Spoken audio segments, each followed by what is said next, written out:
OK, voilà. Ça fait exactement 3 minutes. Nous allons devoir commencer pendant que d'autres seront en train de nous rejoindre. Merci encore une fois de plus d'avoir pris le rendez-vous de ce jour pour ce nouveau webinaire. Cette fois-ci nous sommes toujours dans la thématique des clouds, mais cette fois-ci, on va aborder Microsoft Teams. Microsoft Teams et je ne suis pas le seul à présenter ce webinaire en ce jour. Je le fais avec l'ingénieur Doudou Lekata, qui certes n'est pas à présenter pour certains, mais pour ceux qui nous rejoignent, ingénieur Doudou Lekata, s'il faut que ce soit moi qui les présente, alors ça peut prendre peut-être même 10 minutes, mais en termes simples, tout ce que je peux dire à son sujet est que pour le moment, il est ingénieur informaticien et au-delà de l'être, il est sous plusieurs autres casquettes. Il travaille comme ingénieur dans une grande entreprise aux États-Unis, à Dallas, Texas, et en même temps, il est entrepreneur, responsable de BF Corporation, une entreprise qui évolue ici aux États-Unis, à Dallas, précisément, où il accompagne les entreprises et les institutions en ce qui concerne le déploiement des technologies, entre autres, ces solutions cloud. Donc, c'est pour dire que il sera en train de nous présenter vraiment ce qu'il fait. Et au-delà de cela, il a une organisation bénéficiaire sur place au Congo qui œuvre dans le secteur de l'enseignement, où il encadre des étudiants, des élèves en électronique, électricité et toutes ces différentes options. Donc, il y a d'un grand laboratoire à Kinshasa. Peut-être à la fin, vous aurez l'adresse pour ceux qui aimeraient aller visiter, faire des pratiques. Vous aurez accès à toutes ces informations. Alors, je ne sais pas si l'ingénieur Doudou, vous êtes déjà là avec nous. Bonjour, si vous êtes en ligne. Bonjour, je suis en ligne. OK. Salut tout le monde. Voilà, ils sont en mute pour l'instant. Je crois que à la fin des différentes présentations, comme on l'a toujours fait, tous les participants, vous aurez à ce moment-là la parole. On va vous donner la possibilité de poser vos questions. Alors, voici ce qu'on va faire. Nous aurons deux parties. Il y aura une partie théorique où je vais personnellement présenter rapidement toutes les informations qui sont liées à Microsoft Teams. Et juste après ça, l'ingénieur Doudou va continuer avec la partie pratique où il va vous montrer comment cela fonctionne, comment cela interagit dans les organisations et comment s'y prendre par rapport à cela. Et en même temps, s'il y a quelqu'un qui a une question, vous pouvez la noter. Et si vous estimez que vous risquez d'oublier, vous pouvez la poster sur le chat. Juste à la fin, nous aurons la possibilité d'y revenir. Alors, avant qu'on commence, j'aimerais me rassurer que vous êtes en mesure de voir mon écran partagé là où il y a les diapos. Si c'est le cas, vous pouvez juste vous manifester avec les options d'émotion que Zoom nous donne, comme mettre juste OK, un pouce. Ça va me rassurer que vous m'entendez très bien, mais aussi, vous pouvez voir la présentation que j'ai faite. OK, merci. Je vois Ernest qui confirme, puis 12 de même, Gaëtan de même. OK, merci beaucoup. Alors, on va devoir commencer. J'ai aussi mis un lien sur le chat où vous pouvez à la fin faire le survey, donner vos commentaires, donner vos points de vue par rapport à ce qu'a été la présentation, ce qu'a été le webinaire, mais aussi les propositions que vous avez à faire pour que nous puissions à la prochaine améliorer ou apporter d'autres options. Microsoft Teams. Je sais qu'à première vue, lorsque les gens vit Teams, mais Teams, est-ce que vraiment on va nous parler de Teams, on va nous parler juste d'une histoire qui a juste trait au chat, qui a trait à la vidéoconférence, qui a trait à cela. En tout cas, j'aimerais que vous puissiez vous-même donner la réponse à cette question-là lorsque nous serons à la fin de ces webinaires. Comme ça, ça donnera beaucoup plus de sens s'il était réellement important de parler de Teams et qu'est-ce que Teams est en réalité. Alors, je vais partir de la problématique. Je crois que parmi vous, il y a certains qui ont participé au webinaire où on a parlé sur le Modern Workplace, c'est-à-dire le système de travail actuel, comment le monde et le système de travail a évolué et parti du système traditionnel à un système que nous avons aujourd'hui. Et dans ce webinaire, on a évoqué certains éléments, entre autres la problématique et toute autre réalité, n'est-ce pas, qui est liée au système actuel de travail. Je vais juste te rappeler certains d'entre eux et cela nous aidera à comprendre pourquoi Microsoft Teams. Aujourd'hui, comme on le disait la fois passée, et comme ça a été poussé par la pandémie, les utilisateurs veulent de plus en plus être à mesure de travailler partout. C'est-à-dire, ils veulent être à mesure de travailler, oui, au bureau, mais aussi à la maison, mais aussi lorsqu'il est peut-être en voyage à l'aéroport. L'utilisateur est devenu itinérant. Il veut vraiment être à mesure de travailler partout. Et c'est un premier problème. Deuxièmement, il veut être à mesure de travailler partout, non pas seulement en utilisant un périphérique fixe, mais il veut le faire en utilisant n'importe quel type de périphérique qui va se présenter au devant de lui, c'est-à-dire périphérique mobile ou encore de laptop, tout ce que vous voulez. Et il se pose un problème d'authentification dans ce sens, parce que qu'est-ce qui me rassure que cette personne qui est en train de s'authentifier au niveau de l'aéroport ou dans l'avion, c'est réellement le CEO de l'entreprise ou c'est le directeur financier. Comment je le sais les confirmer?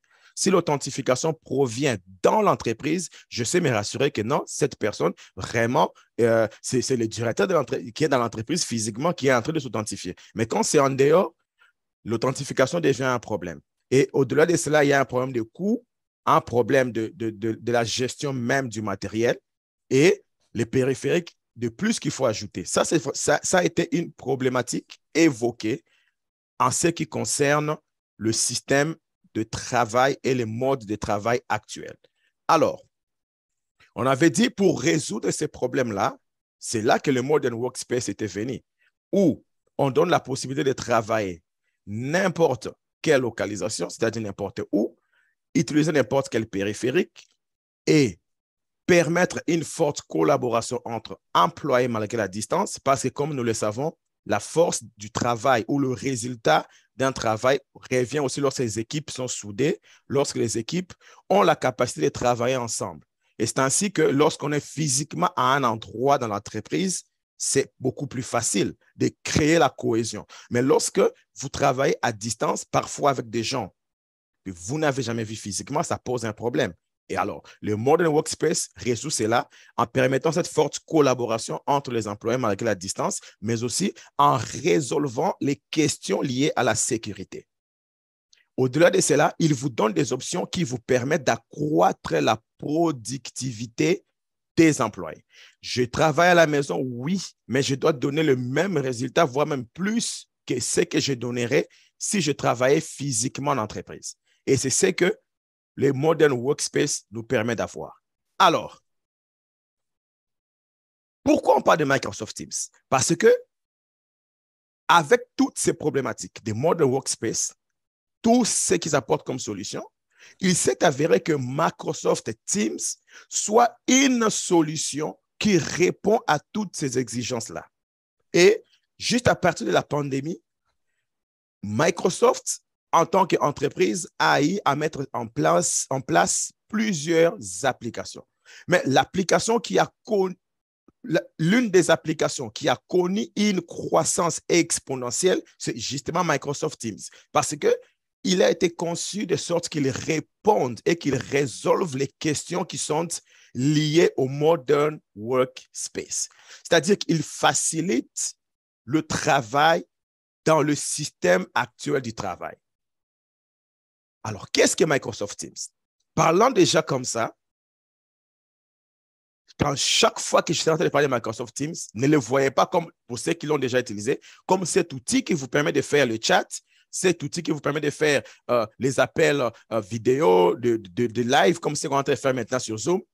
Microsoft Teams, plus que tout ça. Là, c'est juste des options de base qui ont été incorporées afin de faciliter le système de travail. Mais il n'a pas été conçu d'abord pour ça et il est de loin supérieur à tout cela. Alors, qu'est-ce qu'il représente?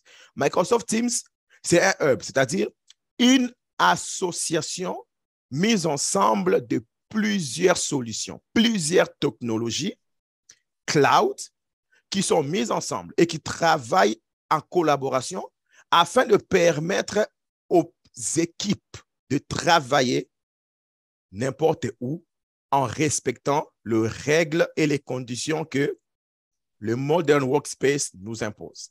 Donc, Microsoft Teams, c'est juste comme un espace. Je peux dire c'est comme un bureau virtuel qui est mis en place afin de permettre que les différentes équipes puissent travailler ensemble en permettant justement de répondre à toutes les exigences qui sont liées au Modern Workspace. Vous allez mieux le comprendre dans la suite. Quelle est son architecture? Microsoft Teams s'appuie sur O365. Comme on le sait, la fois passée, le webinaire dernier, avec l'ingénieur Mercia, on a parlé de GCP. GCP, c'est la plateforme cloud pour Google. Vous avez AWS, qui est la plateforme cloud pour Amazon, et vous avez Azure, qui est cette plateforme aussi pour Microsoft, et qui repose justement sur la suite qu'on appelle Office 365. Et Microsoft Teams, sur le plan architectural, repose sur Office 365. Et le fait qu'il repose sur Office 365, il bénéficie du coup automatiquement de toutes les fonctionnalités qui sont attachées à Office 365, entre autres la sécurité, la conformité, mais aussi la gérabilité au niveau de l'entreprise. Donc, toutes ces solutions qui ont été conçues pour Office 365 afin de permettre un travail avancé bénéficient automatiquement à Microsoft Teams parce qu'il fait justement partie de la suite. Et vous allez même voir, quand l'ingénieur Doudou sera en train de présenter en pratique, vous allez même voir que à la limite où tu crées un Teams, tu as automatiquement un groupe Microsoft 365 qui va se créer pour cela. Tu as automatiquement un site SharePoint et une librairie pour le partage des fichiers parce que tous les fichiers que l'on partage au niveau des Teams sont en réalité sauvegardés sur une librairie SharePoint. C'est pourquoi il est directement associé avec SharePoint, mais aussi il est automatiquement associé avec Exchange en ligne. Et au-delà de cela, il est aussi associé avec OneNote. Vous allez voir, par exemple, avec SharePoint, ici, nous faisons ces webinaires sur Zoom. Si on les faisait sur Teams, alors que je suis en train de parler, Teams embarque déjà le système de AI, comment on l'appelle en français, intelligence artificielle et puis machine learning, qui va directement commencer à faire la traduction de tout ce que je dis. Ça va écrire cela en français.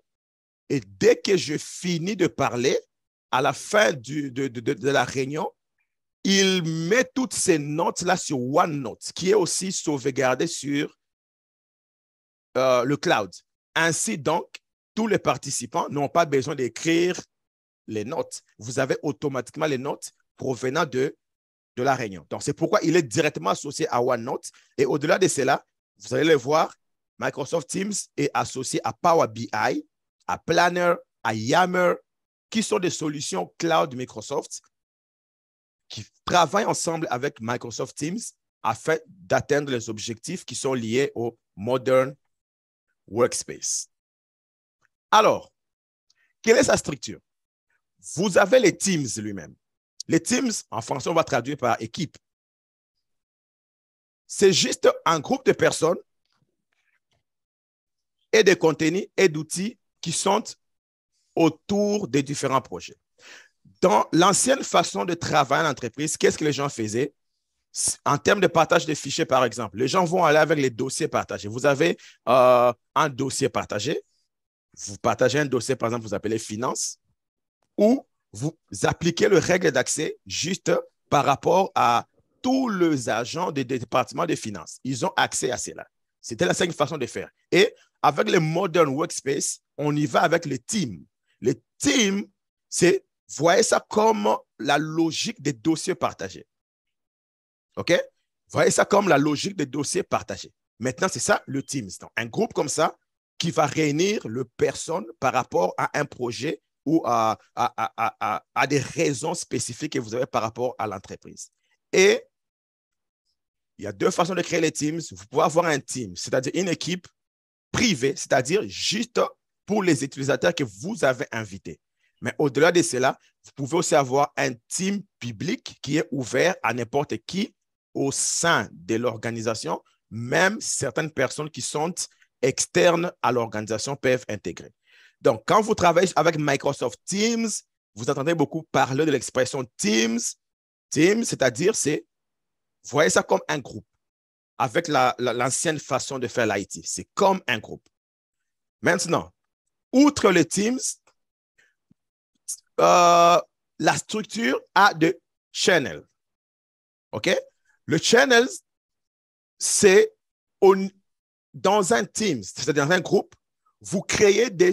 Donc, c'est comme si vous avez un dossier pour les finances. Dans le dossier des finances, vous créez des sous-dossiers précis. Par exemple, un dossier paye, un dossier personnel, un dossier information générale, qui sont des sous-dossiers dans le dossier principal que vous appelez finances. Donc, les Teams, c'est comme un dossier principal et puis les canaux, les channels, c'est comme le sous-dossier que vous avez dans votre dossier principal. Alors, son but sera juste d'avoir des conversations ou des échanges ou des projets précis par rapport à un groupe bien donné. Tout ceci donnera vraiment un sens à la seconde quand vous les verrez en pratique. Alors, il y a des teams qui sont des chaînes, des channels qui sont standards, c'est-à-dire qui sont ouverts à tous les membres de l'équipe. Vous avez des teams qui sont, des channels qui sont privés, c'est-à-dire lorsque vous le créez, seules les personnes que vous ajoutez ont accès à cela. Mais au-delà de cela aussi, vous pouvez avoir des channels partagés ou qui vous donnent la possibilité de faire venir les invités, le guest. Le guest, j'en parle dans quelques minutes ici. Alors, voici maintenant. Il y a beaucoup de solutions qui ont été conçues ou même qui ont précédé Teams.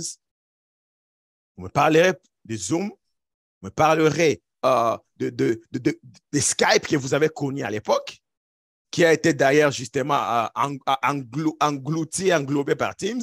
Vous parlerez de toutes ces solutions. Alors, qu'est-ce qui fait que Microsoft Teams se voit être différent des autres solutions?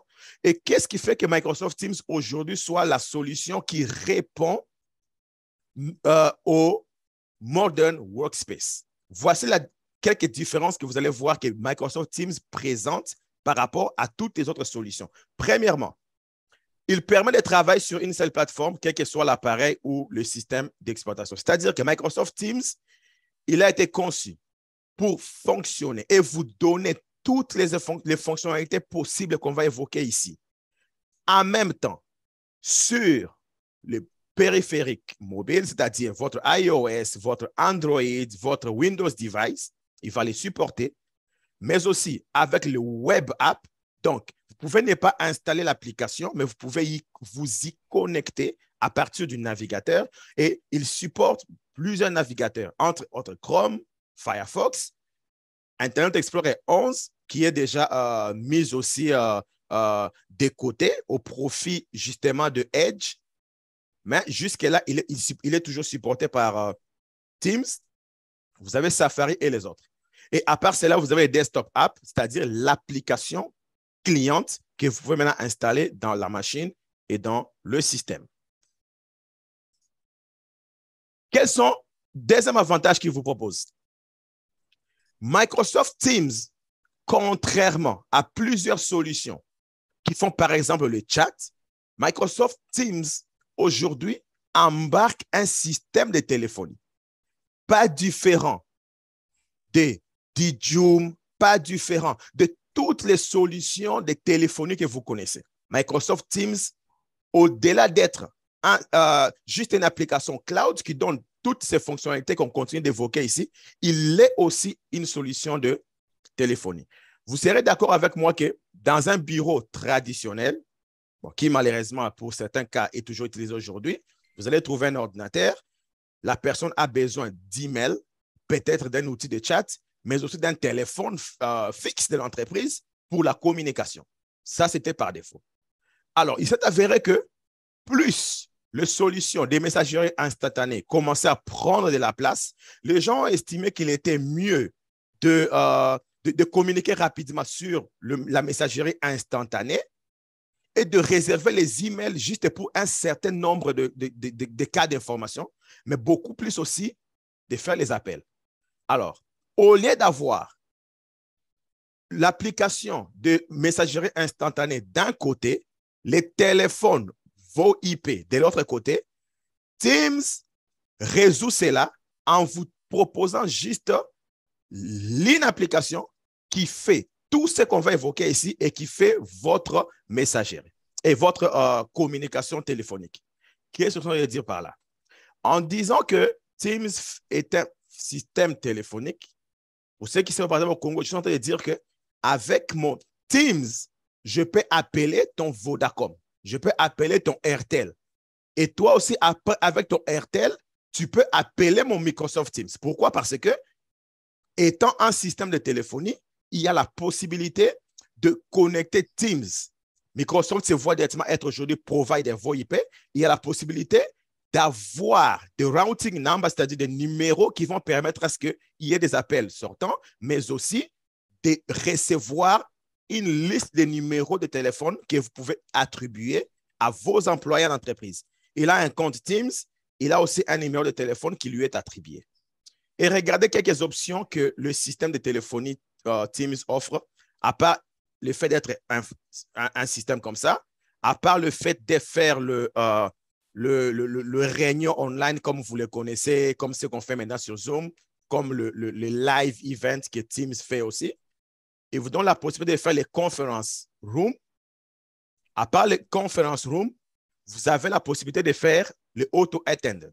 Le auto-attendant, c'est plusieurs entreprises.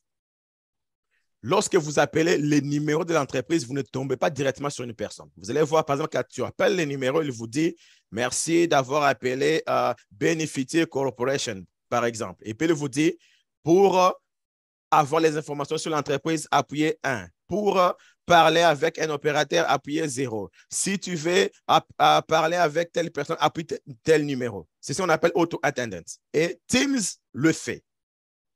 Et à part ça, outre les appels locaux et internationaux, le voicemail que les gens vont vous laisser sur Teams sont directement sauvegardés sur les clouds. Mais au-delà de cela, Teams fait aussi le Customer Service, c'est-à-dire un système de queue, comme on l'appelle, où vous pouvez vous dire, OK, nous avons une équipe de support en entreprise avec 10 ingénieurs.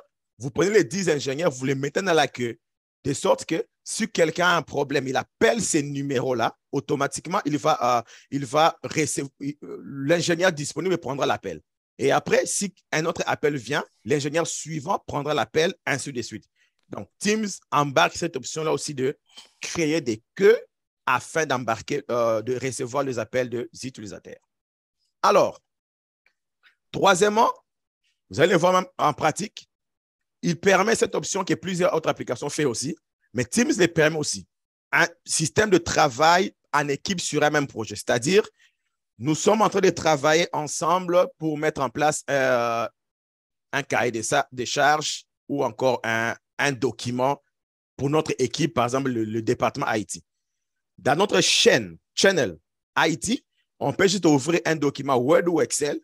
Comme vous voyez sur la fiche là, sa photo me montre ici, il y a Charlotte qui a ouvert le fichier, il fait des modifications et vous voyez ici Ben aussi est en train de modifier. C'est-à-dire, on travaille ensemble sur le même fichier. De sorte qu'à la fin, tout le monde a apporté quelque chose et on a un document fin prêt qui a été modifié au même moment par tout le monde. C'est l'un des avantages qu'il vous offre.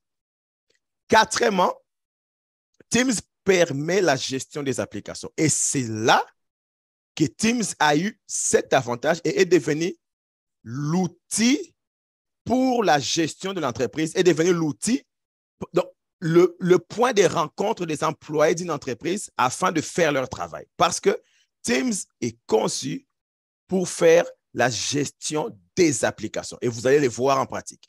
Vous avez par exemple, par défaut, Teams vient avec des applications core, comme Activity Feed. Vous avez par exemple les channels, je parle des channels ici. Vous avez les chats qui permettent de communiquer un à un. Vous avez le calendrier.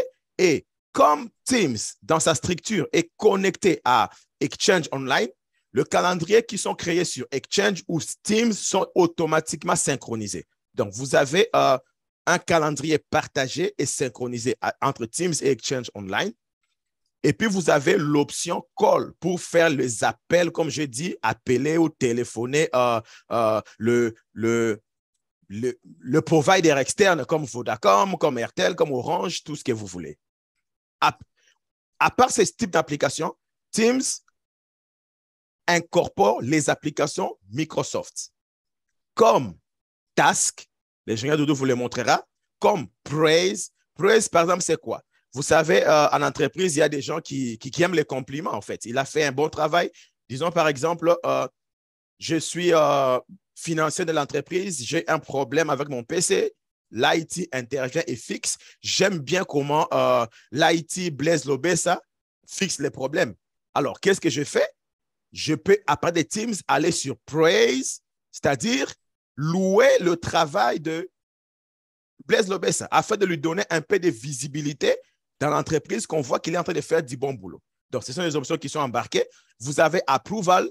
Approvals, l'ingénieur Doudou va les montrer en pratique. Je n'en parlais pas. Et vous avez les applications tierces qui ne sont pas Microsoft, mais que Teams incorpore afin d'améliorer la productivité du travail. Entre autres, les bookings, listes, taxes et autres.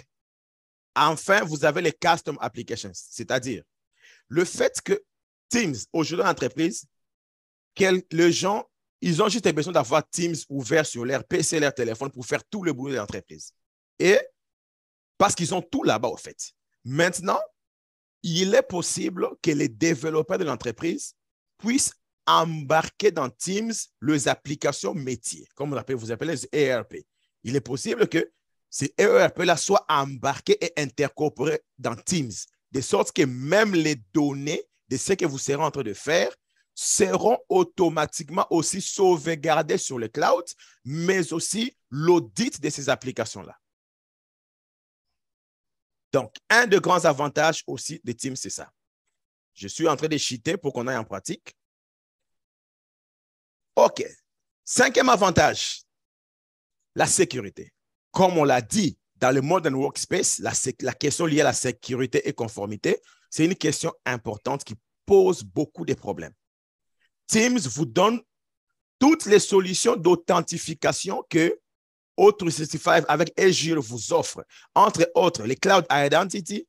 Cloud Identity, en fait, c'est une solution de sécurité au niveau de Azure où vous précisez le profil et les types d'équipements, des périphériques qui peuvent s'authentifier. Souvenez-vous, dans le webinaire passé, pour ceux qui n'ont pas suivi, vous pouvez trouver ça sur YouTube, où on a parlé de Zero Trust Model. C'est-à-dire que Teams utilise cela pour s'assurer que la personne qui s'authentifie, c'est la personne autorisée, mais aussi le périphérique qui s'authentifie, c'est le périphérique qui est authentifié. OK? Alors, il vous donne aussi le Federated, il vous donne aussi le MFA. Ce sont des choses qu'on pourra parler quand on fera un webinaire sur la sécurité cloud Microsoft. Multi-factor Authentication. Et du côté conformité, le fait que Microsoft Teams repose sur O365, vous avez accès à l'audit et au reporting, c'est-à-dire toute action, toute activité qui s'est faite sur Teams, vous savez, en tant qu'administrateur, le savoir. Vous savez savoir que tel utilisateur a partagé tel fichier, tel utilisateur a envoyé telles informations, tel utilisateur a fait ceci, tel utilisateur a ajouté telle personne dans un Teams. Vous avez toutes ces informations-là, des activités. Content Search, il vous donne la possibilité de faire la recherche. Regardez, disons que vous utilisez une solution autre que Teams pour vos communications. Vous communiquez, vous envoyez beaucoup de messages depuis 5 ans. Et après un jour, vous avez besoin d'avoir un certain type d'information qui a été partagée un jour quelque part. Vous ne connaissez ni le nom de l'utilisateur qui a partagé l'information, vous ne connaissez ni le jour ni la date. Vous êtes perdu. Mais Teams vous donne la possibilité de faire les content search, c'est-à-dire juste avec un seul mot-clé, il va rechercher partout parce que souvenez-vous, tout est sur le cloud. Il va rechercher et retrouver les informations dont vous cherchez. Mais il y a aussi l'option e-discovery. E-discovery, c'est la même chose comme content search, mais sur le plan légal. On peut dire, bon, un employé peut aller porter plainte en disant que non, il va à la cour, il s'est dit, OK, moi, je porte plainte parce que mon employeur, il faisait des avances sexuelles sur moi ou encore, il y avait des insultes, des propos racistes contre moi, ainsi de suite. Aujourd'hui, pour les juristes, il y a un modèle qui s'appelle EDRM, c'est-à-dire un modèle électronique dont les juristes ont mis en place afin de récolter les informations digitales. C'est ça, tous ceux qui sont intéressés à la sécurité, rassurez-vous de chercher les informations sur EDRM parce qu'un jour, en tant qu'IT, vous recevrez une requête comme ça de la cour où on fait que vous puissiez produire les évidences. Et Teams embarque justement ça de façon simple en un seul clic avec eDiscovery. eDiscovery va permettre de prendre les évidences juridiques sur tout ce qui s'est passé au niveau de Microsoft Teams. Vous avez Insider Risk Management qui est intégré là. Qu'est-ce qu'il va faire? C'est-à-dire, regardez, beaucoup d'entreprises, en termes de sécurité, qu'est-ce que vous faites? Vous configurez vos pare-feux, vous configurez peut-être le partage des fichiers, vous avez un dossier partagé, vous mettez la sécurité, les autorisations NTFS, des choses comme ça, pour que les données ne partent pas. Vous avez même des applications qui interdisent la sortie des données. Mais l'utilisation de solutions qui font la vidéo, le chat, par exemple, un à un, vous devez comprendre comment cela fonctionne. Ça ouvre des ports entre les différentes machines. C'est-à-dire que ces solutions peuvent bypasser facilement votre pare-feu si vous ne bloquez pas les ports qu'ils utilisent. Donc, vous pouvez avoir une bonne sécurité en entreprise, mais juste les zooms que vous utilisez pour le réunion et autres, même le partage, peut devenir une source pour l'exfiltration des données. Ainsi donc, Microsoft Teams vous donne la possibilité de contrôler cela, de sorte que les données sensibles ou les informations sensibles, même au niveau de la communication one-to-one, ne peuvent pas fuiter l'entreprise. Automatiquement que vous essayez, Microsoft Teams va automatiquement les bloquer. On n'est pas encore en pratique, mais regardez un peu pour que je puisse un peu rafraîchir ce que je suis en train de raconter là. Regardez un peu. Je viens de devoir revenir sur la pratique ici. Par exemple, Teams, je prends le cas d'une communication simple ici. Je prends un utilisateur ici. OK. En entreprise, OK, je peux... Diego, un utilisateur Diego, je lui écris des messages. Bonjour. Je crois que ça va. Je crois que tu vas bien. Et puis, je lui dis, voici mon numéro. OK, voici le numéro de sécurité sociale. SSN, je viens là, je mets un numéro de sécurité sociale d'un employé.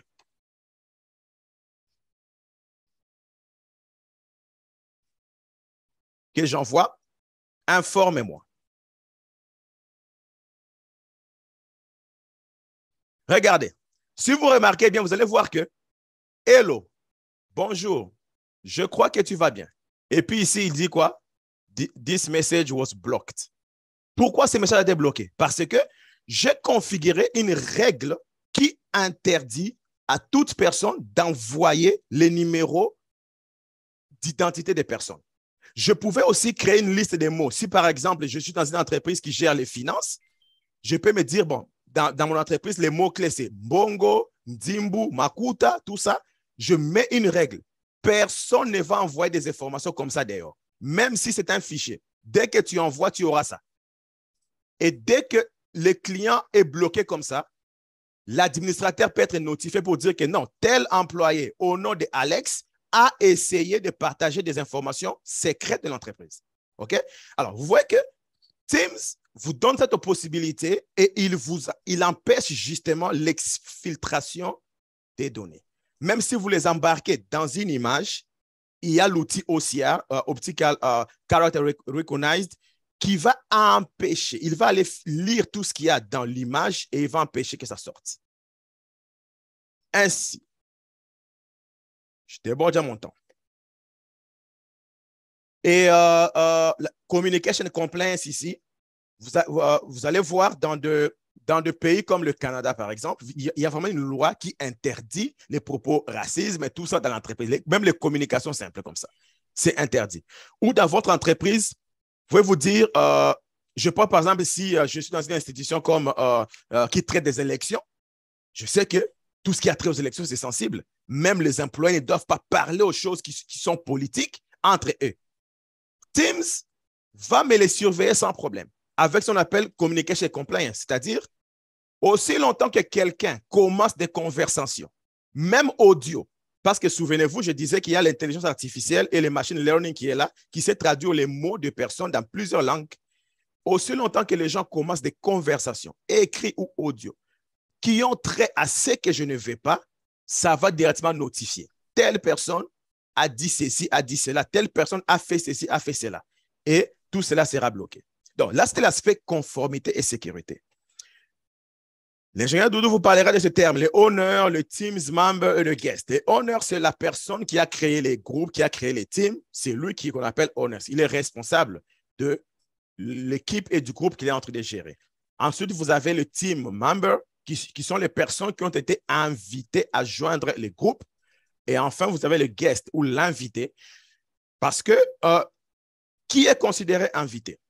Teams, lorsque vous le créez, il est automatiquement lié aux tenants. Les tenants, en fait, c'est la plateforme cloud O365 de l'entreprise. Il vous donne la possibilité de communiquer avec d'autres tenants. Maintenant, si moi, je suis Mashua Salama, avec mon Teams à Mashua Salama, je vais communiquer avec l'ingénieur Doudou qui est dans Benefiture. Je peux l'ajouter dans mon Teams. Automatiquement, le compte de l'ingénieur Doudou sera appelé guest, invité. Et je peux avoir des options sur ça. Alors, je passe la parole à l'ingénieur Doudou. Il va vous montrer certains éléments que j'ai évoqués ici, comment ça fonctionne, comment ça peut optimiser la productivité en entreprise. Et vous allez voir que beaucoup de soucis et de problèmes qu'on a en entreprise sont résolus par tout ce qu'on est en train de dire ici. Mais beaucoup de choses qu'il vous montrera, ce sont des choses du côté client, comment l'utilisateur ou les managers les managent ou les voient. Mais Teams, la plus grande partie des choses que je dis et ce qu'ils sont en train de faire sont gérées ici sur le cloud Teams, comme vous le voyez là. J'ai ici, voilà, vous avez, donc, je suis dans la plateforme O365 de ma structure, Mashua Salama, qui est là à partir de l'outil de gestion, outil d'administration de O365, Admin Center. Je suis allé sur Microsoft Teams et voilà, j'ai Teams. Donc, c'est ici que je peux gérer les Teams. Donc, je peux créer les Teams. Pour l'instant, j'ai juste un qui est le HR et dans les Teams, je peux créer maintenant des channels. Vous avez là le policy, beaucoup de choses que je vais vous raconter, c'est ici que je les crée. Et j'ai les utilisateurs qui sont là. Regardez ce qui se passe. Si je clique sur Manage User, vous verrez qu'il y a Bethany Kendoa, il y a Carole Ngouds et puis il y a Bethany Touko. Je ne les ai pas créés ici. Ce sont des emails que moi je créais dans Exchange Online pour ma structure. Et ces emails, le fait que je les ai créés sur Exchange, et comme je disais dans la structure, Exchange Online est lié à Teams, automatiquement, il y a des utilisateurs Teams qui ont été créés parce que ça va de pair. Et c'est ici que je vais gérer les guest access et autres. Donc, les jours qu'on lancera, pour ceux qui veulent aller en détail, quand on va lancer une formation sur Teams, on va vous expliquer tout ceci, comment le faire, comment créer et autres. Mais regardez ici, je vous montre juste une option ici, Voice. Tout ce que je disais sur la téléphonie, les options sont là. OK? Et la téléphonie ici des Teams, ça repose sur Astérix. Voilà pourquoi vous allez voir que Microsoft avait compris que ça ne servait à rien d'être en bataille contre la plateforme Linux. Satya Nadella, quand il a pris la tête de Microsoft, il a fait la paix avec Linux, commencer à financer Linux et prendre de base Linux. Donc, cette solution repose justement sur Linux. Donc, vous avez ça. Une option ici importante, même l'ingénieur Doudou va vous en parler tout de suite là, la location. Par exemple, les adresses. Je peux mettre ici les adresses d'urgence, de sorte que si quelqu'un appelle depuis son Teams, depuis cette adresse-là, automatiquement, la triangulation est facile. Par exemple, s'il appelle le 911, en étant dans l'adresse que je déclarais comme endroit d'urgence, automatiquement, on sait savoir là où la personne se trouve. Et tu peux créer la topologie du réseau et faire tous ces éléments-là. Alors, je sais que vous avez des questions. Vous les notez, vous les prenez. On va aller avec l'ingénieur Doudou. Il va mettre un peu ces choses en pratique. Et juste après ça, on va prendre vos questions, si questions il y en a. Alors, je stoppe le partage. Ingénieur Doudou, vous avez la parole. Vous pouvez commencer à partir de là. Bonjour à tous. Bonjour, ils sont en mute. Je sais que vous êtes tous en mute, mais bon, comme l'ingénieur Bétani a dit, c'est pas facile. Hein? Après 45 minutes en train de citer ton nom comme ça, en train d'être brûlé, l'ingénieur Doudou va me montrer ceci, l'ingénieur Doudou va me montrer ceci. Ça donne un peu froid au dos, tout ce qu'il a expliqué là. Mais ce qui est sûr, c'est que rassurez-vous, les choses que nous allons faire ici sont des choses que nous faisons régulièrement avec les gens et nous faisons avec les entreprises. Nous les aidons à essayer d'améliorer leur productivité. Nous les avons déjà fait avec plus de 2 entreprises et les résultats sont là. Personnellement, je l'utilise aussi avec ma structure Benifuture. Et il y a des employés qui sont là qui peuvent confirmer et tout. Donc, ce qui me met un peu à l'aise. Mais ni était ça, je risquais juste de me déconnecter et dire autant que mon en tout cas, arrêtons un peu cette histoire-là. Mais bon, on va y aller. Alors, Microsoft Teams. Pourquoi est-ce qu'on a voulu organiser cette formation sur Microsoft Teams avec vous? On estime que parmi vous, il y a beaucoup de gens qui sont dans les secteurs de l'IT. Non seulement dans les secteurs de l'IT, vous devez savoir que dans la vie, vous allez en train d'évoluer. Aujourd'hui, vous commencez un boulot en tant que, par exemple, desktop support. Mais vous n'allez pas faire que le desktop support durant toute votre vie. À un certain moment, vous devez commencer à intégrer la vision ou l'esprit managérial dans ce que vous faites. Vous allez commencer à gérer des équipes. Maintenant, ces équipes que vous allez commencer à gérer, ça peut être des équipes qui n'ont rien à voir avec l'IT. Ça peut vous arriver que vous puissiez gérer une équipe, par exemple, qui a juste besoin du support IT, mais cette équipe n'est pas IT comme telle. Vous pouvez gérer des équipes qui sont totalement IT. Alors, ça devient un casse-tête. Là où j'ai eu à travailler avec l'ingénieur Bétani, je me souviens à une époque, le directeur nous disait, prenez un fichier Word, écrivez vous-même les tâches que vous allez faire et chaque jour envoyez. Et maintenant, on commençait à s'amuser. On prenait un fichier Excel, pardon. On commençait à s'amuser. Je vais écrire aujourd'hui, je vais faire ça, je vais faire ça, je vais faire ça. À la fin de la journée, j'écris ça a été réalisé à 80%, ça à 90%. J'envoie. Quels sont les éléments qu'il a pour vérifier? Imaginez que vous avez comme ça à gérer 80, 60 ou même 100 personnes. Ça arrive. Ça devient tellement compliqué. Alors, on s'est rendu compte avec les peu d'expérience qu'on a eu, et c'est beaucoup plus pendant la pandémie qu'on a eu à découvrir la puissance de certains outils. Il y a vraiment des gens qui ont réfléchi pour intégrer des solutions qui vont permettre que le travail puisse continuer même si on n'est pas au bureau. Aujourd'hui, la pandémie n'est plus là, mais les gens se sont déjà habitués. Alors, on s'est dit, mais pourquoi est-ce que cette connaissance, cette expérimentation, on ne peut pas partager avec vous dans le sens de partager la connaissance? Ça a toujours été notre objectif, partager le peu que nous savons. Nous ne savons pas tout, mais le peu que nous savons, on est toujours prêt à partager afin que chacun d'entre vous puisse voir comment, si vous utilisez déjà Teams dans votre entreprise, vous pouvez tout simplement, OK, j'ai vu telle chose qui fonctionnait, je peux insérer dans notre système. J'ai vu telle chose que je ne savais pas, je peux voir comment l'expérimenter. Non seulement ça, vous pouvez aussi aller proposer ce que nous faisons ici dans des entreprises. La gestion du personnel, la gestion de temps, la gestion des partages, la gestion des données, c'est un casse-tête. À l'époque, nous devrions utiliser SharePoint séparément avec d'autres applications pour ne fût-ce que, par exemple, avoir un espace collaboratif. Aujourd'hui, grâce à Teams, il a réussi à incorporer la majorité des outils qui étaient développés à gauche, à droite. Tu devais avoir un SharePoint on-prem, tu devais avoir un Exchange et puis essayer de créer la connexion entre les deux. Et c'était toujours pas évident.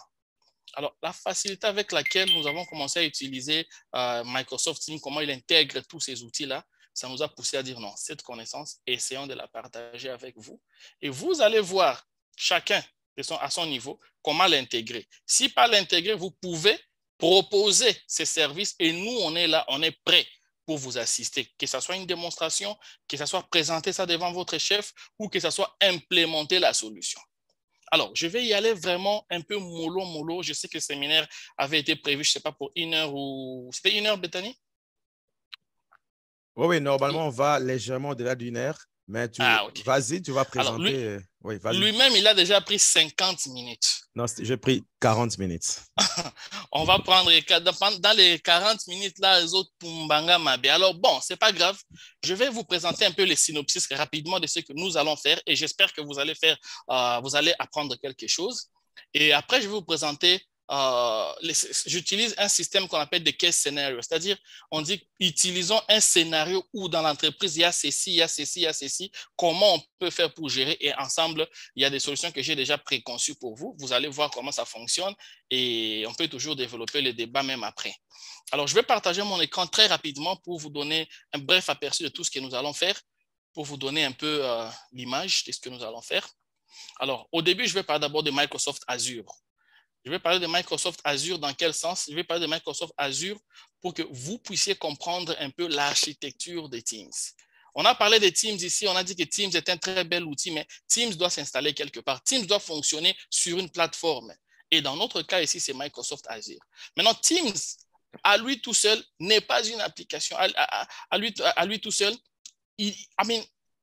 Teams, à lui tout seul, il n'est pas une application qui peut être vraiment assez efficace par rapport à l'aspect dont nous voulons aborder.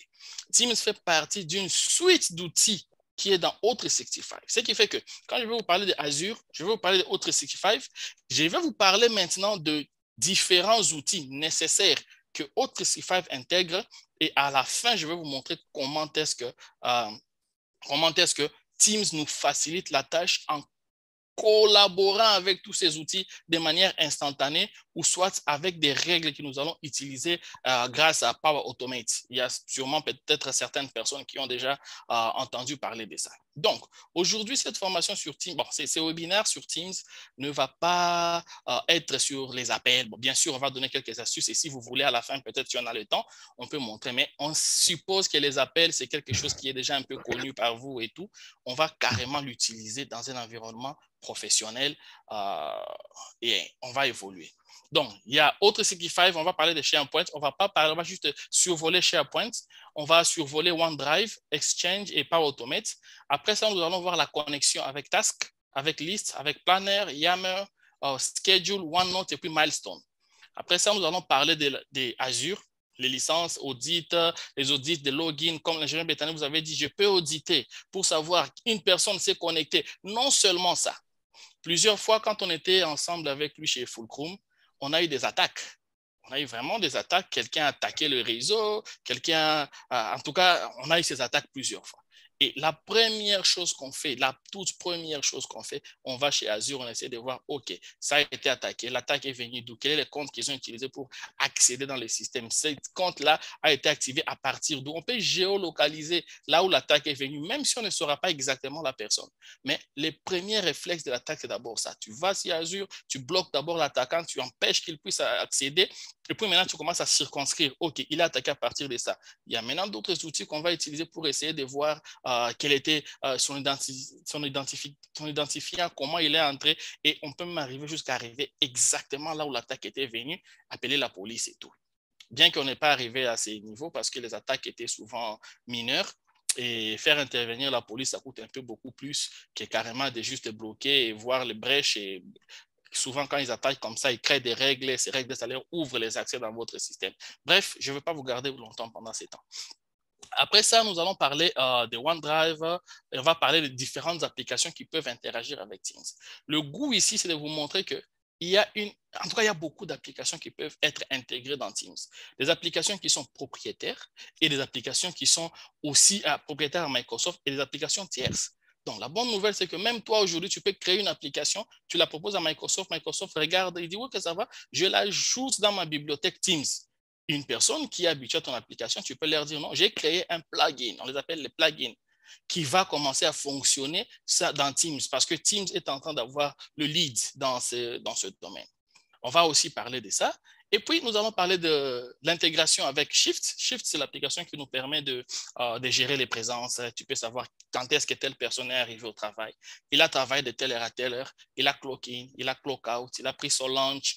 Si tu dis, par exemple, que non, la personne ne doit clock in seulement au bureau, et soit la personne ne peut pas utiliser les options mobiles pour clock in, on va voir ensemble avec vous en pratique.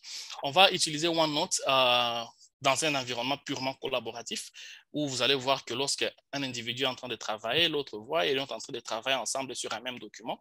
On va parler de Planner, Planner qui est la plateforme qui n'est pas exactement comme ceux qui savent, c'est Microsoft, comment ça s'appelle encore, Project. Mais Planner, ça gère aussi des projets, mais des petits projets. Disons, de tout petits projets en tout cas. On va utiliser Planner. Vous allez voir comment à partir de Planner, vous pouvez vraiment assigner des tâches aux gens. Vous assignez des tâches, ils reçoivent et ils exécutent la tâche, et ils vous envoient, vous voyez si vous êtes d'accord. Et tout ça, j'insiste, c'est à travers Teams. Vous pouvez le faire de manière séparée, mais si Teams vous permet déjà d'avoir toutes ces intégrations, bien sûr, il y a quelques configurations que j'ai faites au niveau du serveur avec Power Automate qui demande un peu de PowerShell et tout ce qui va avec. Mais bon, ici, on va vous montrer la partie simple des choses. À part ça, nous allons voir un outil qui est un peu plus grand que Planner, qui s'appelle Milestone. Milestone, lui, vraiment, on peut le comparer carrément à MS Project. Mais il est intégrable facilement dans Teams. Et voilà un peu, en gros, ce qu'on va faire. On va parler comment créer une knowledge base d'une entreprise. Quand un nouvel employé vient, il va ici, voici les ressources de l'entreprise, voici ce que nous publions, nos récentes publications et tout. Créer des pages wiki pour l'utilisation interne de l'entreprise.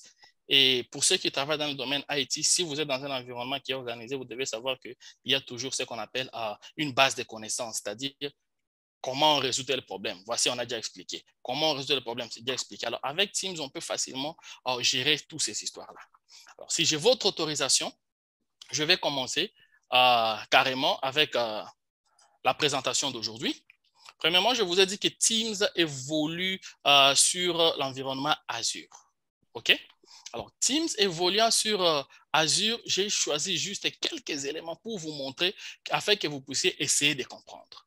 Ici, vous voyez, j'ai mon compte Azure. Donc, dès lors que vous avez un compte O365, O365 va vous donner directement accès à une machine virtuelle Azure, mais cette machine virtuelle est tellement limitée parce que vous ne l'avez pas acheté en tant qu'un système complet, vous avez juste acheté certains services et on vous donne juste accès sur la plateforme Azure pour que vous puissiez hoster votre plateforme O365 et vos applications.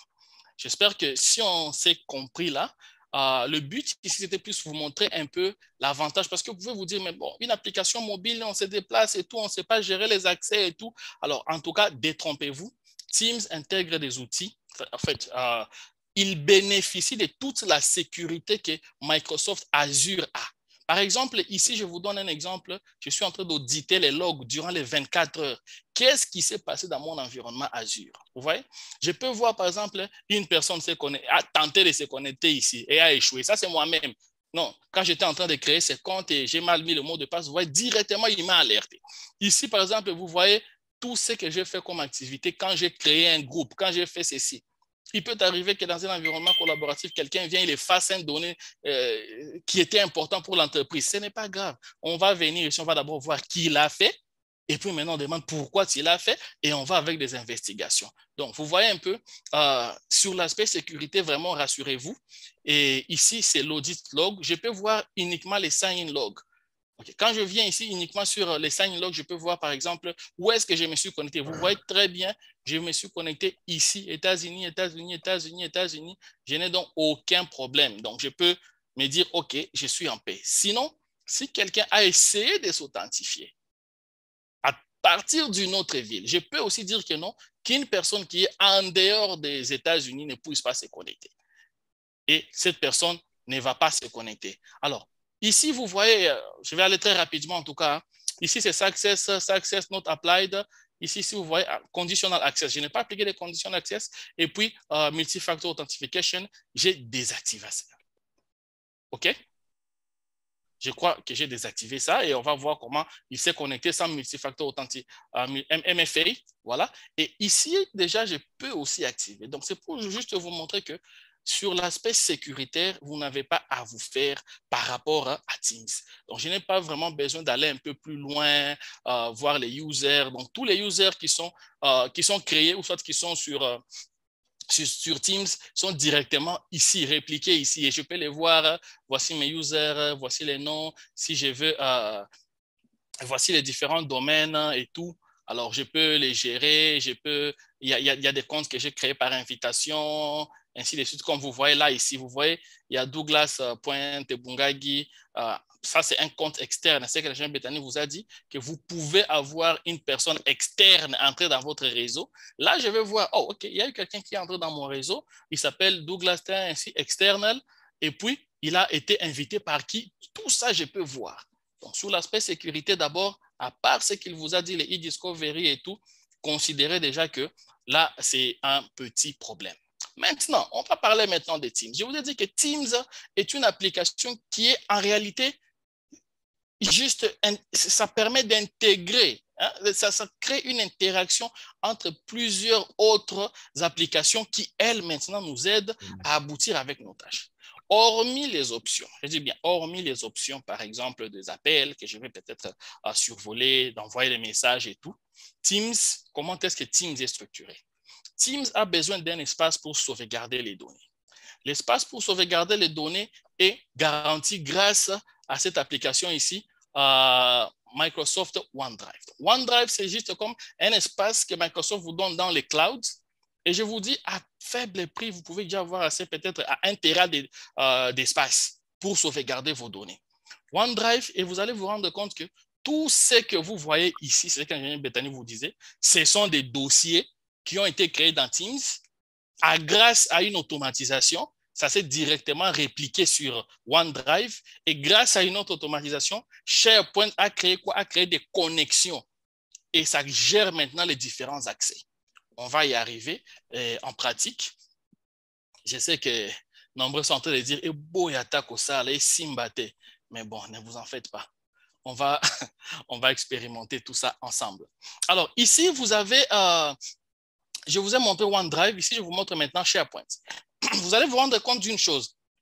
Tout ce que je vous ai dit ici, vous voyez sur OneDrive ici, Expo 2022, Kimonameso, on va utiliser beaucoup Kimonameso. J'ai créé ça pour juste cet exposé. Kimonameso, administration, BF vente, école catégorie 1, catégorie de BF Génie Expo, info.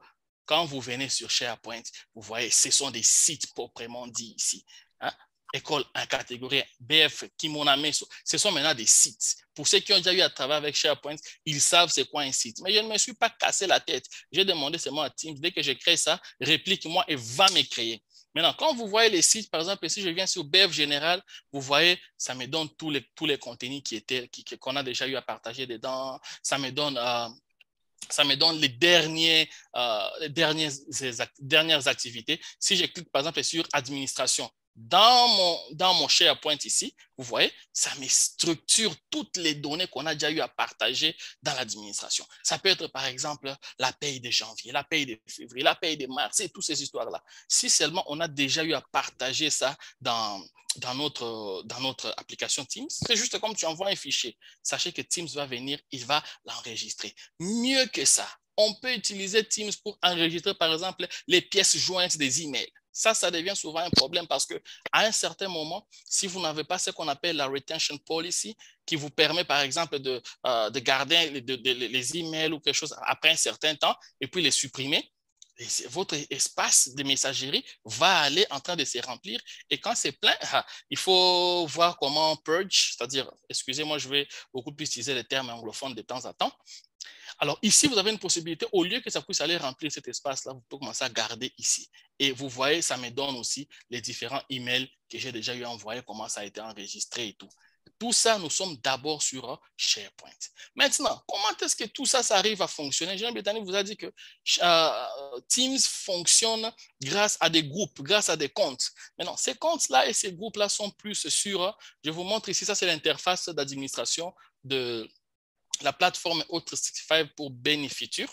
Alors, Benefiture ici, vous allez voir que ça, c'est l'interface d'administration. Nous avons avec nous ici Exchange Online. Remarquez encore autre chose. Quand nous avons Exchange Online, ça, ce sont les mailbox, c'est-à-dire ce sont les comptes des users. Mais ce dont je vais vous montrer ici, c'est Exchange qui va vous montrer les différents groupes. C'est-à-dire, quand on crée des groupes, on essaie de prendre certaines caractéristiques communes qu'on aimerait assigner à un nombre d'utilisateurs afin qu'ils puissent les partager. C'est ainsi que tu vas avoir un groupe administration, un groupe finance, un groupe tel, comme on fait souvent même avec Windows. Maintenant, ici, c'est au niveau de la messagerie qui va directement se répliquer sur Teams. Alors, ici, vous voyez, il y a Mailbox, groupe. Quand je clique sur groupe ici, vous voyez ici, il y a Mailbox, il y a groupe, il y a ressources, il y a contact, partager, et puis il y a la migration. Ici, vous vous souvenez de ce que je viens de vous montrer ici sur SharePoint. Vous voyez sur SharePoint, si je vais rentrer dans Home SharePoint, vous allez voir les différents sites SharePoint qui sont créés ici. Et quand je viens sur les groupes de O365, vous voyez, ils sont là-bas, All Company. Je vais envoyer par exemple un message à tous les employés de la compagnie. Je les ai mis ici. Alors ici, vous voyez, BF Général, il est là. Expo, il est là. BF Vente, il est là. Kimona Meso, il est là. C'est un groupe. Et l'avantage que vous avez ici, c'est que quand vous créez un groupe comme ça, par exemple, vous pouvez directement décider si je vais envoyer ce groupe et lui créer un canal Teams. Bientôt, je vais parler des canaux. Ça, j'étais juste en train de placer le décor. Après, je vais maintenant rentrer. On va parler maintenant de Teams Malembe. Alors, ici, Jean Béthany vous a dit, c'est quoi les ownership? Les ownership, c'est-à-dire le propriétaire du groupe. C'est lui qui a créé les groupes. Il a tous les pouvoirs, il a tous les droits. Et membership, c'est les membres du groupe. Bien que c'est un groupe Teams, étant donné qu'il a généré, un groupe Exchange, vous voyez, il y a les membres du groupe qui sont là-bas. Et remarquez une chose, remarquez très bien. Vous voyez ce Douglas Tebungag ici. Vous voyez qu'il a un signe un globe. Ça montre que c'est un utilisateur externe qu'on a mis là. Alors, on peut vraiment être de manière très méticuleuse. Ça peut déjà attirer ton attention. Oh, mais qu'est-ce que l'utilisateur vient faire ici? Moi, je ne l'ai pas ajouté. Et c'est par rapport aux différents rôles. Okay? Il y a le delivery management. Je ne vais pas aller plus loin. Des groupes délégation, c'est-à-dire je vais par exemple donner les pouvoirs à tel utilisateur dans le groupe qui puisse être en mesure d'envoyer ceci ou envoyer cela. Bref, je me limite là. Vous avez déjà compris comment est-ce que Teams fonctionne. Il a besoin d'un espace pour stocker ses données. Il utilise OneDrive. Il a besoin d'une entité qui va gérer ses interactions entre ces données-là. Il utilise SharePoint. Il a besoin maintenant d'intégrer les différents outils et on peut chuter maintenant. Il fait partie de la suite O365 qui elle-même est installée dans une machine virtuelle qui est dans le cloud sur Azure. On peut faire confiance à Azure parce que Azure nous apporte une panoplie de sécurité. Je n'ai jamais acheté une machine virtuelle Azure, mais avec mon compte O365, on me donne une machine virtuelle Azure.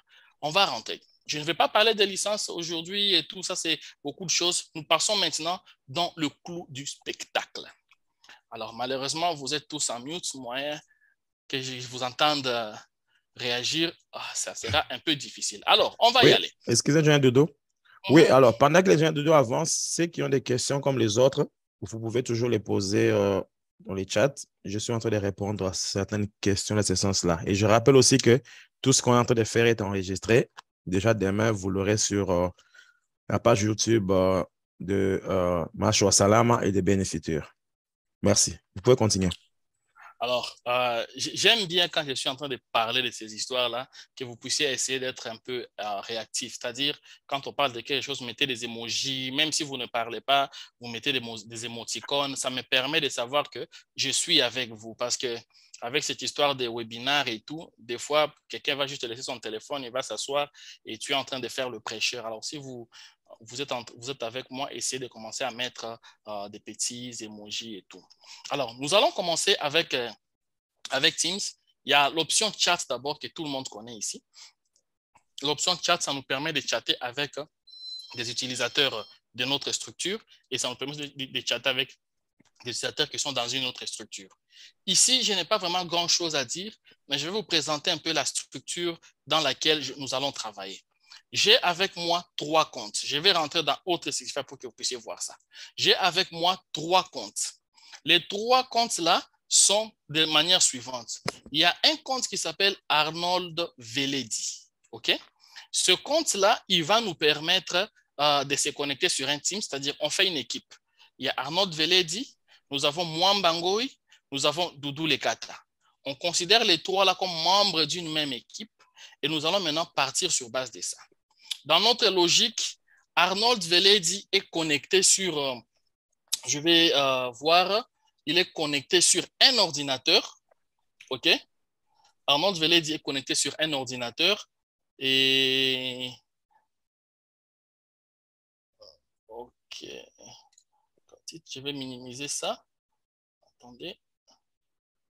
Arnold Veledi est connecté sur un ordinateur et Mwamba Ngoi est connecté sur un ordinateur et Arnold Veledi est connecté sur un téléphone. C'est pour vous montrer que nous avons réussi à faire une émulation d'un téléphone pour que vous puissiez voir aussi la partie Android. Je vais arrêter le partage sur cet écran ici et je vais vous montrer le partage dans l'autre écran. Je vous montre le partage à ce niveau ici. Attendez, je vais partager mon deuxième écran qui est celui-ci. Je le partage. Ici, vous voyez, ça c'est un autre. Et là, vous allez voir, ici, nous avons Mwamba Ngoi qui est connecté sur Teams de l'ordinateur. Et vous avez Arnold Veledi ici, je pense. Vous voyez, ça c'est mon téléphone. Bon, même si vous volez mon code, je m'en fous. Alors, Mwamba, vous voyez ici, Mwamba Ngoi est connecté sur... Ça, c'est un téléphone Android. Voilà, vous voyez les applications Android et tout ce qui va avec. Donc, on va faire une simulation où Arnold sera là-bas sur le téléphone, Mwamba Ngoi sur l'ordinateur et moi aussi sur l'ordinateur. Autre chose, c'est que je peux aussi utiliser Teams sans installer l'application, tout simplement en utilisant mon navigateur. Je peux utiliser Teams tout simplement en utilisant mon navigateur. Je suis en train de partager avec vous mon écran, mon premier écran encore. Donc, à chaque fois, vous allez commencer à voir ce basculement de partage d'écran. Je suis ici, je suis là, je suis ici, je suis là. Alors, je suis ici. Vous voyez, ici, j'ai Teams, mais ce Teams ici n'est pas installé comme l'application Teams. Excusez-moi, j'ai un dodo, tu n'as rien partagé jusque-là. OK, merci. Vous voyez, ce Teams ici, c'est directement sur le browser. OK? C'est directement sur le browser. Il n'est pas partagé comme... en fait, il n'est pas utilisé comme l'application standalone de ce Teams ici. OK? Alors, très rapidement, nous allons commencer. Je commence un exemple. Ici, j'ai avec moi un doudou qui s'appelle Doudou Lekata. Ça, c'est moi. J'ai un autre compte où j'entre en externe. Alors, je vais commencer. Je sais que vous êtes impatient de voir. Ici, par exemple, je peux dire je vais écrire à Mwamba Ngoi comme un chat normal. Ça, je sais que nombreux le font, mais je sais pourquoi je suis en train d'insister. Je lui écris salut. Voilà. J'ai écrit à Mwamba Ngoi salut. Alors, je vais voir ce que Mwamba Ngoi va recevoir lorsque on lui écrit un salut comme ça. Il va recevoir une notification. Je vous montre l'écran de Mwamba Ngoi. Je sais ce que je vise en vous montrant ça. Alors, je vise ceci. Je vise ceci. Partage. Alors, vous voyez cet écran ici? N'est-ce pas que vous voyez ici en bas, c'est en train de clignoter. Donc, Mwambango a une notification que quelqu'un lui a écrit salut. S'il clique ici, il voit la notification. Doudou Lekata, il lui a écrit salut. Ça, ce n'est pas un problème parce que nous sommes entre nous. Tout ce que je vais partager avec Mwambango et comme chat va rester ici et ça va même s'archiver, va aller dans Outlook. Tout ce que je vais partager avec Mwambango et comme fichier, ça sera ici et automatiquement, ça va aller s'enregistrer dans OneDrive avec des kick-out, des kick-off de Power Automate. Et les activités, vous voyez que j'ai même LinkedIn. Je peux créer un LinkedIn ici que je partage avec Mwambango et tout. Maintenant, notre objectif ici, nous commençons maintenant à chuter. Nous commençons à chuter, c'est-à-dire, c'est ce qui nous intéresse, ce sont les chaînes. Les chaînes que vous voyez ici sont les canaux de communication. Considérez que chaque canal, c'est-à-dire ce qu'on appelle les Teams, ici, on a deux possibilités. On peut créer une chaîne, vous voyez, je peux créer un canal où je dis administration, je dis par exemple les supports, je dis ceci, je dis cela, ou tout comme je peux aussi rejoindre un canal qui existe, ou je peux créer aussi un canal qui est déjà prédéfini. Ils savent déjà que non, si je suis manager, je vais gérer un projet, quels sont les outils des Teams que je peux utiliser. Et ces outils, c'est nombreux. Si je clique ici, je viens sur mon app, c'est ce que l'ingénieur Bétanier était en train de vous dire, il y a des outils à fatiguer dans Teams. Et là, il y a des outils propriétaires. Vous avez Form, vous avez Channel Calendar, Power BI, Milestone, tout ce que je vous dis là. Et vous-même, vous pouvez aussi créer vos propres outils. OK? Ici, vous avez, c'est classé par catégorie. Ça, ce sont les outils en caractère éducatif. Ici, vous avez YouTube, Booking, ArcGIS, Map. Donc, je vous dis, vous allez vous fatiguer. Power Automate, Form, Project, tous ces outils sont là. Et aujourd'hui, ensemble avec vous, on va juste expérimenter quelques-uns. On ne peut pas tout finir. C'est vraiment impossible. OK? Alors, en passant, je vais vous montrer maintenant le dernier élément qui nous permet de trigger, c'est-à-dire de déclencher un événement. C'est cet événement-là maintenant qui permet à Team de savoir, non, maintenant tu dois communiquer avec SharePoint, maintenant tu dois communiquer avec tel, maintenant tu dois communiquer avec tel. Et cet outil-là, c'est tout simplement ce qui fait la force et la fierté de Microsoft aujourd'hui. C'est Power Automate. OK? Alors, je vais partager mon écran. Vous allez juste voir l'interface de Power Automate. La bonne nouvelle, c'est que ces histoires, ça peut se faire en graphique, ça peut se faire aussi en ligne de commande avec PowerShell.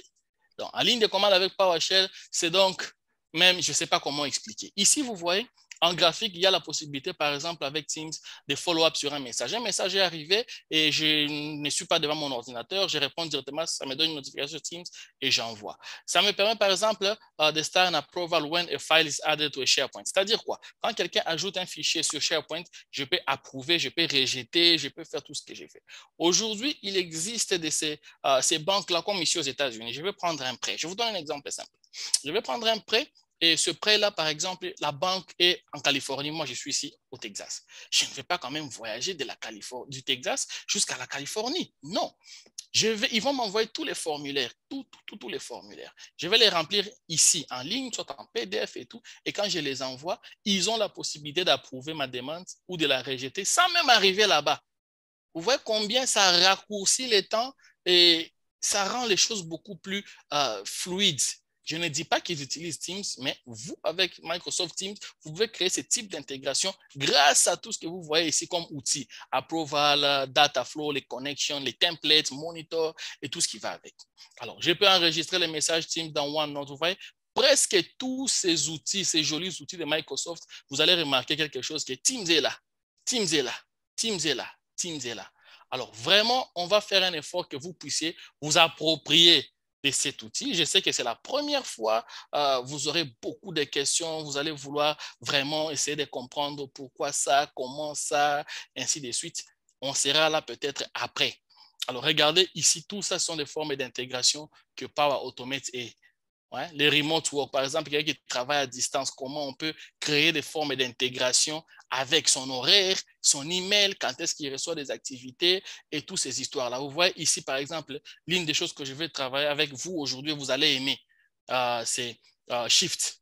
On va utiliser ça. D'ailleurs, on commence par ça. On commence par ça. Je viens ici. Alors, j'avais créé ce groupe ici qui s'appelle Kimonameso. C'était un Teams qui permettait à ce que nous allons faire nos manipulations ici. Quand vous créez un groupe Teams, vous avez toujours par défaut un groupe général. Vous voyez? Un canal qu'on appelle général. Dans général ici, si j'écris ici par exemple salut, ça va envoyer chez tout le monde. Mais après avoir envoyé chez tout le monde, ils ne vont recevoir aucune notification. Pourquoi ils ne vont recevoir aucune notification? Tout simplement parce que je n'ai tagué personne. OK? Je n'ai tagué personne. Si je veux, par exemple, que tous les membres de mon groupe général ici puissent recevoir une notification quand j'envoie un message, j'écris, par exemple, @général. Vous voyez, il me propose déjà. Quand je mets général channel comme ça, et dès que je veux valider, j'écris, par exemple, bonjour. OK? Je vais vous montrer ça en clair. Vous voyez, quand j'écris général bonjour comme ça, vous entendez même la sonnerie. Je vais vous présenter maintenant ce qu'eux, ils ont reçu comme notification. Je passe dans ma deuxième machine ici. Je vais partager mon écran. Et vous voyez ici, je partage, attendez, la souris est en train de se comporter de manière flaquée avec moi. Alors, Jean-Bertrand, est-ce que vous voyez mon deuxième écran? Je vois là, il y a Teams, je crois. OK. Vous voyez ici, ils ont dit, est-ce que vous voyez, tu vois le bonjour ici, ingénieur Bétani? Oui, oui, oui. OK. Je vais maintenant dans mon téléphone. Vous voyez au niveau du téléphone ici. Vous voyez ici, on dit quoi? Doudou, mention, général, bonjour. C'est-à-dire, quand je viens dans les Teams ici, je viens dans le canal général, je vois le bonjour qui est ici. Alors, si vous utilisez déjà Teams dans votre entreprise, ne venez jamais, si vous voulez répondre à ces bonjours ici, ne venez jamais cliquer sur une nouvelle conversation. Si vous cliquez sur une nouvelle conversation, personne ne va recevoir la notification. Si vous venez ici, vous cliquez sur répondre, OK? Moi, je vais quitter ici pour que vous puissiez voir comment ça va me donner. Donc, vous cliquez sur répondre. Quand j'écris ici OK, automatiquement, qu'est-ce qui va se passer? Tous les autres personnes ne vont recevoir des notifications. Regardez ici, si je viens sur celui-ci, il ne va pas recevoir, vous voyez la notification de OK n'est pas là. Mais si je rentre, je vais rentrer dans mon premier partage ici pour que vous puissiez voir celui qui avait écrit bonjour et vous allez voir qu'il a reçu une notification. Donc, premier élément, toujours si vous répondez, il faut aller sur reply et vous voyez la notification est là. Cette notification lui dit que quelqu'un a répondu OK. Ça signifie quoi? Ça signifie déjà que même dans la notion des canaux, il y a la notion de, c'est-à-dire quoi? La notion des canaux de messages. On peut avoir 10 messages. Vous êtes souvent dans le groupe WhatsApp. Quelqu'un crée un sujet. Pendant que tu es en train de développer un sujet, une autre personne met la photo, par exemple, de où elle est en train de chanter. Ça fait perdre le fil. Mais avec cette gestion de canaux comme ça, vous pouvez savoir que non, voilà, par exemple, on est en train de troubleshooter 5 problèmes différents. Moi, j'écris mon problème, j'ai un utilisateur qui n'arrive pas à faire ceci. L'autre personne, il n'arrive pas à faire ceci. Si je viens, je réponds et que c'est juste comme un message parmi tant d'autres, on va perdre le fil d'idée. Je vais choisir, OK, lui, il dit que son utilisateur n'arrive pas à faire ceci. Je viens de répondre à celui-là et il reçoit. Autre façon, vous pouvez être en train de travailler, mais vous voulez attirer juste l'attention d'une seule personne dans le groupe. Vous voyez les membres du groupe, vous faites juste arrobase, comme ça, comme on le fait sur WhatsApp par exemple. Je viens, je choisis ici mon Bangoy, si je mets son nom, et puis j'écris salut. Qu'est-ce qui va se passer? Lui seul va recevoir la notification et ça sera en rouge. Souvent, ça se fait ici, lorsque vous avez un superviseur qui est en train de dormir et que vous avez besoin de lui. Il est distrait, ou soit il est en train de passer de bons moments. Souvenez-vous que le travail à distance a créé beaucoup d'autres problèmes, d'autres difficultés. Il y a maintenant des gens de plus en plus qui commencent à glander au bureau au lieu de travailler. Alors, ils ont inséré des mécanismes qui permettent, vous voyez, parce que j'avais mis arrobase, voilà, il a reçu la notification, ça allait. Et ça va alerter seulement lui. C'est-à-dire, c'est comme si tu l'as informé sans pour autant montrer à tout le monde que le gars est distrait. Ça, c'est quelque chose que vraiment, je voulais vous donner comme astuce, vous qui utilisez déjà Teams chez vous. Maintenant, nous allons passer dans l'environnement Teams, mais maintenant sur Shift. Shift, c'est un outil complémentaire à Teams qui nous permet de gérer les présences. Et il est déjà 15h23. Je pense que je ne vais pas finir tout ça. Alors, ici, avec Shift, qu'est-ce que nous pouvons faire? Avec Shift, ici, vous voyez, j'ai la possibilité de créer des horaires de travail. OK? Si je suis sur Shift, ici, j'ai la liste, par exemple, de mes employés. J'ai Pierrot, j'ai Joël, j'ai Mwamba et j'ai Arnold. Je me dis, bon, voilà, OK, aujourd'hui, Arnold, je lui crée un horaire de travail. Nous sommes les 6. J'ai d'abord l'horaire qui est là. Je viens, je clique ici, je vais éditer son horaire. Qu'est-ce que je peux faire ici? J'ai dit, Mwambangoi, voici son horaire, il va travailler aujourd'hui de 8h30 à 17h30. Il a un shift de 9h sur 24 heures. Si j'active ici, donc il va travailler 24 heures sur 24. Je peux lui mettre un label, c'est-à-dire je peux lui dire, non, voilà un label et tout et tout. Tout ce que j'ai fait ici, c'est important parce que vous allez voir bientôt, Mwamba recevoir une notification qu'on vient de te mettre un horaire et tu dois venir travailler. J'ai un doute, apparemment, tu ne présentes rien. Je ne présente rien? OK. Il faut toujours me rappeler, hein, parce que je fais un effort d'aller un peu rapide pour finir le peu que j'ai prévu. Alors, vous voyez ici, si je viens ici, j'ai dit à Mwambango, et voici, bon, ton shift, il est quelle heure chez vous en cette heure ici? Il est 20h combien? Je viens, je dis, voilà, tu vas commencer à 20h30. OK? 20h30. OK. Je viens, je crée ici 20h30 jusqu'à, par exemple, disons de 20h30 à 9h, je crois, il a ajusté automatiquement. Et puis, je lui dis, bon, ça va. Ici, je viens, je peux lui écrire spécial shift. OK? Quand je lui dis spécial shift, je viens maintenant dans les activités ici. Je dis, bon, Mwambango, lui, il va clock in à 20h30. Son shift va à 0h, il va prendre une pause pour aller manger. Et puis, quand il finit sa pause, il rentre de 0h à 1h du matin. Ce temps-là, je ne vais pas payer ça parce que je ne peux pas te payer pendant que tu es en train de manger. C'est ça la logique des capitalistes, excusez-moi. Et puis, il va rentrer encore cloquer in à 1h du matin jusqu'à 5h30. Ça, je vais payer. Dès lors que je vais valider ici, vous voyez, j'ai validé et puis je viens ici sur cette histoire ici. OK. Je viens ici sur enregistrer. OK. Et puis, je partage. Quand je vais partager directement ici, comme ça, Mwambango, il doit déjà recevoir une notification. Il n'y a même pas à discuter. Regardez, je vais vous montrer. Mwambango, je viens maintenant sur son écran ici. Il a reçu la notification. Et vous qui êtes déjà des IT, okay, je viens de partager.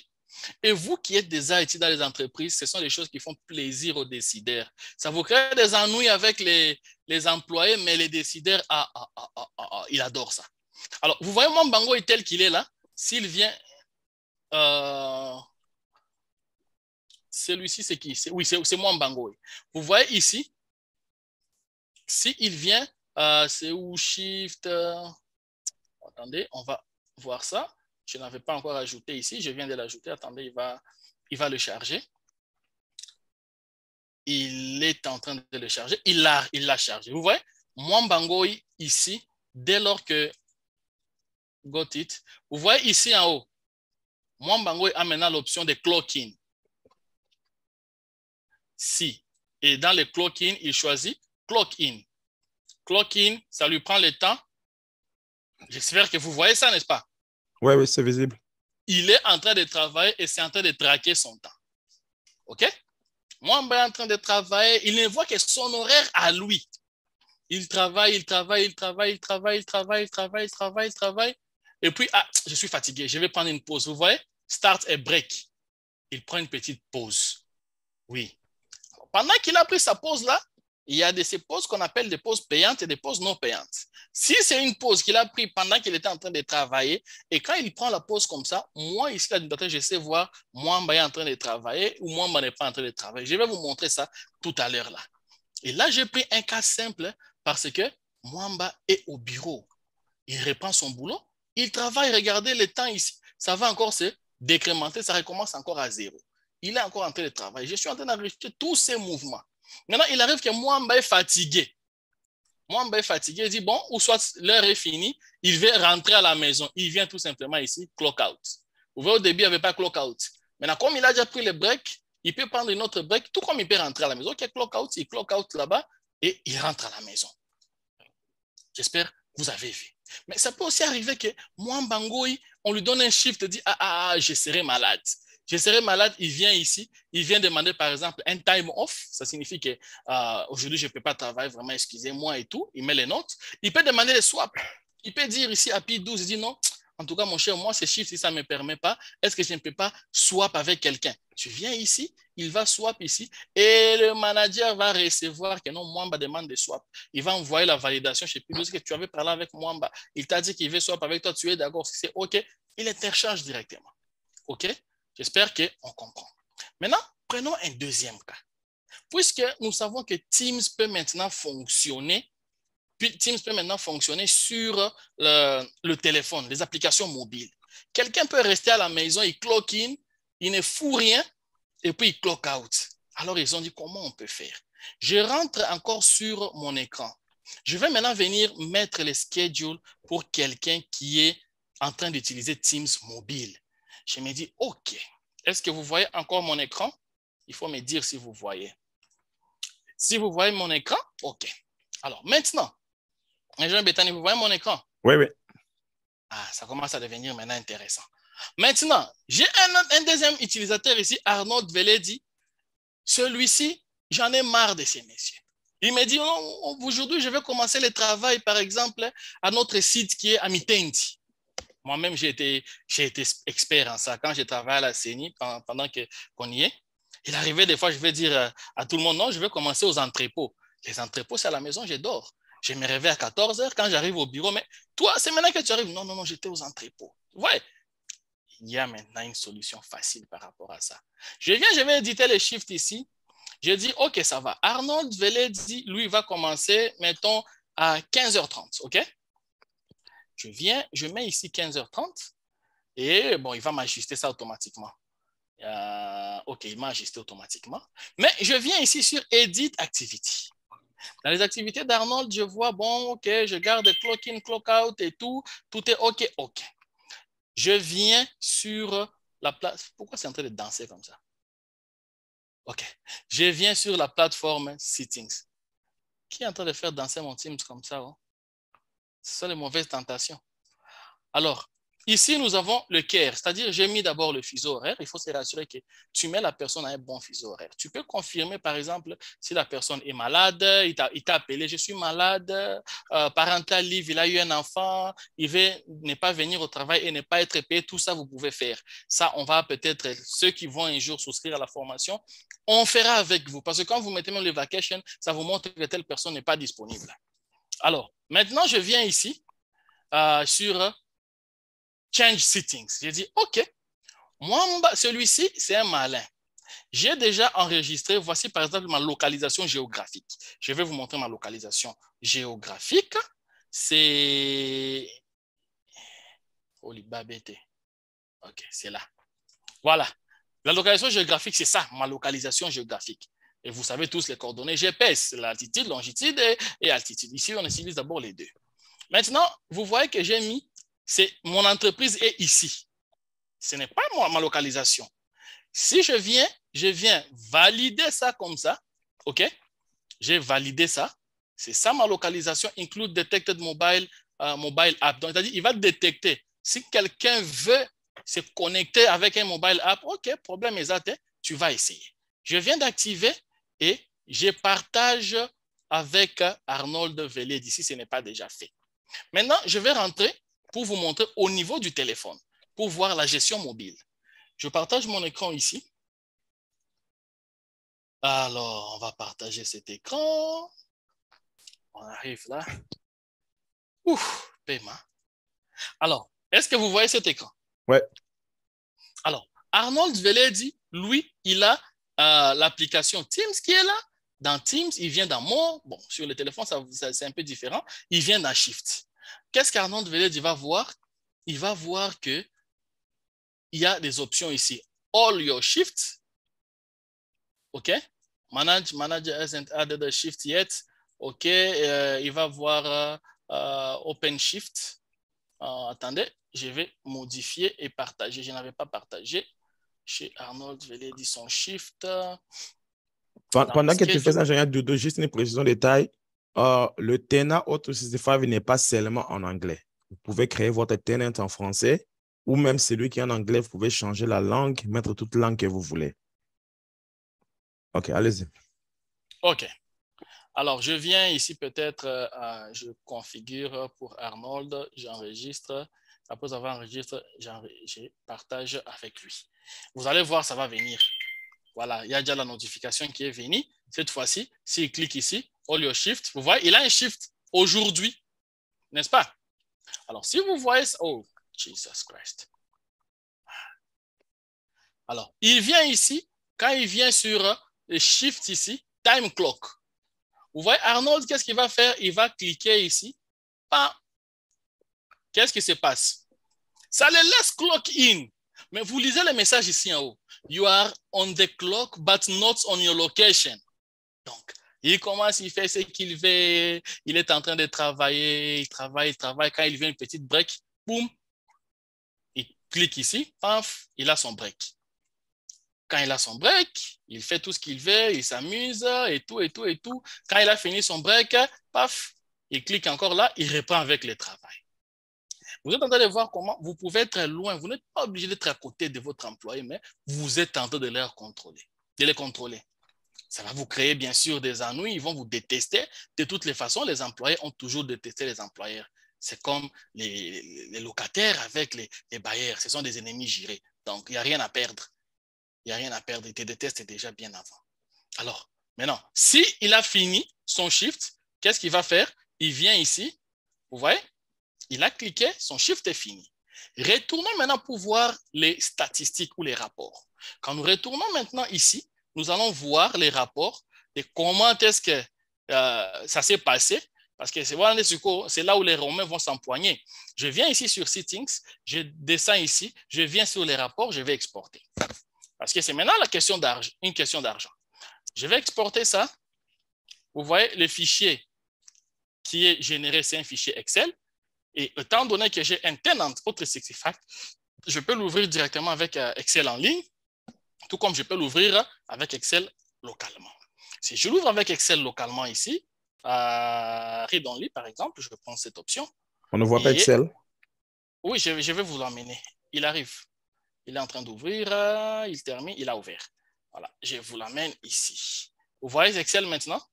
Oui. J'ai exporté tout ce que j'ai fait. Et regardez ce qui se passe ici.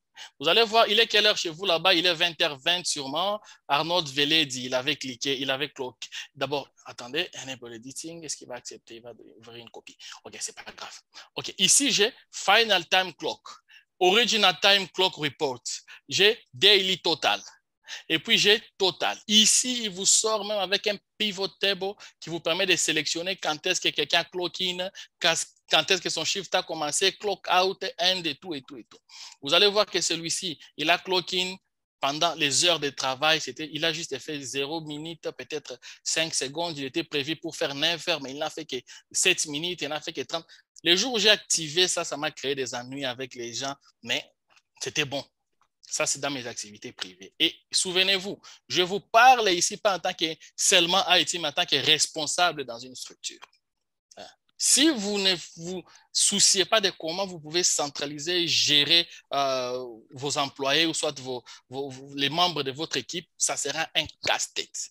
Vous voyez ici, très facilement, un Teams, grâce à des petites configurations que j'ai fait avec Power Automate et Clock et tout, voilà, je peux déjà gérer la présence dans une entreprise. Je peux gérer même les congés, je peux gérer tout ce que je peux imaginer grâce à ça. On va passer très rapidement. J'ai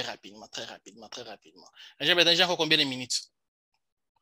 Bon, je sais que déjà ta voix, c'était un peu très difficile. Vu ton emploi du temps et tout ce que tu fais. Alors, je ne sais pas. Moi, est-ce que les gens peuvent écrire s'ils pensent qu'ils me donnent combien de minutes? Non, moi, par contre, je vais te proposer, si tu peux, on peut prendre les questions. si ton emploi du temps permettra, dans 2 semaines, que tu fasses partie d'eux. Bon, OK. Alors, faisons ceci. Je fais la dernière démonstration et le reste, on fera prochainement. OK? Alors, OK. on vient ici parce que j'avais quand même créé pour vous un groupe pour gérer un projet, le life cycle d'un projet. Ici, vous avez le groupe ici que j'ai créé qui s'appelle Kimonameso. Dans le groupe Kimonameso, vous voyez, j'ai écrit ici Announcement. Dans les Announcements, j'ai inséré. Vous voyez, quand je vous ai parlé des canaux ici, chaque canal peut avoir son propre logiciel. Par exemple, ici, je n'ai mis que Power Automate. OK? Power Automate, c'est un canal